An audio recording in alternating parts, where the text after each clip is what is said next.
В возрасте всего 4 недели малыш по кличке Уинстон пережил немало. Этого котенка выбросили из машины на ходу, и он получил серьезные травмы. Беззащитный кроха не понимал, почему люди так с ним поступили. Маленького травмированного котенка принесли в приют Нэшвилл Цат Рескью в штате Теннесси, США.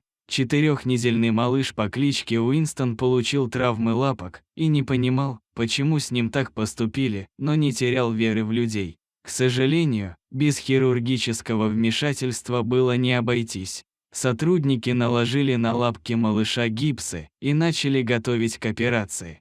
В тот же день семейная пара волонтеров центра, Джейми и Брайан Адамс, узнали о судьбе пушистого бедняги. Они зашли к нему перед операцией и влюбились с первого взгляда. Несколько лет назад пара взяла из приюта трехлапого кота Тимми, но не так давно котик скончался от рака. Ребята нуждались в ком-то, кто помог бы им справиться с потерей. Больше всего наши сердца затронула его сильная воля к жизни.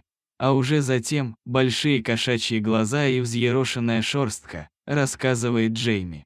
Когда мы увидели его, сразу поняли, этот, наш. Он свернулся клубочком в руках мужа и отказывался уходить.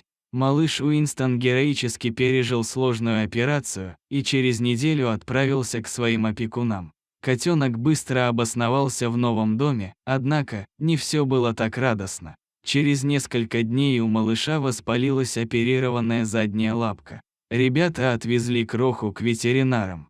И, к сожалению, они уже не смогли спасти лапку, ее пришлось ампутировать, чтобы спасти жизнь Уинстона. Меня успокаивало то, что он жив и здоров, а значит, все будет хорошо, продолжает Джейми. После операции Уинстон потерял одну лапку, но не потерял стойкость духа, храбрость и любовь к жизни. Бойкий малыш быстро восстановился и научился жить с 3 лапами как самый нормальный котенок. Кроме того, после всего пройденного Джейми и Брайан твердо решили оставить малыша у себя навсегда. Теперь у него был теплый дом, добрые друзья, 2 домашних кошки хозяев и собака, а также любящие люди рядом. За последующие пару недель Уинстон по-настоящему расцвел.